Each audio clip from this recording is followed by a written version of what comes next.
Bonjour à tous et bienvenue dans ce nouveau tuto dédié à la gestion des opérations de la plateforme Mabrikimo.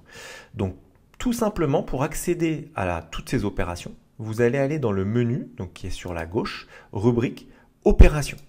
Quand vous cliquez, vous allez atterrir sur une page où vous avez l'ensemble de vos opérations. Vous allez pouvoir rechercher par adresse, les classer par période. Vous pouvez aussi choisir en fonction du type de bien, en fonction du type de projet, par qui est créée l'opération, puisqu'en fait on peut utiliser la plateforme en multi-utilisateur. Vous pouvez aussi choisir par statut, et ça va être intéressant pour filtrer, et également par niveau d'avancement. Donc vous allez par exemple afficher toutes les opérations qui sont au stade de l'estimation.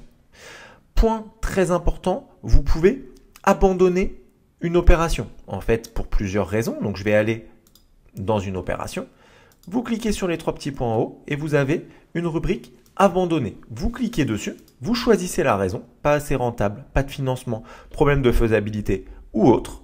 Je vais choisir pas assez rentable, j'enregistre, mon opération va être abandonnée. Donc on voit qu'elle change de statut. Ce qui fait qu'en fait vous pouvez filtrer et avoir par exemple que vos opérations en cours. Donc ça évite de vous polluer avec l'ensemble des opérations, mais c'est à la fois intéressant de saisir l'intégralité justement de ces opérations pour pouvoir voir le nombre de biens visités par exemple, le nombre de simulations réalisées. Ça vous donnera des statistiques par rapport à ça.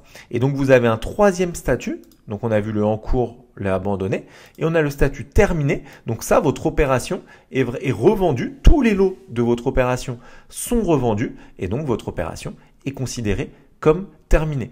Donc pour terminer une opération, en fait, quand vous êtes dans la rubrique notaire vente, qui est la dernière partie, en fait, vos lots vont être considérés comme vendus à partir du moment où la date est passée. Donc là, par exemple, ma date, on va la mettre au 10-03, donc c'est une date de signature qui est passée. J'enregistre. Mon lot considéré comme vendu, mon lot 1, mon lot 2 est considéré également comme vendu et je vais pouvoir terminer l'opération.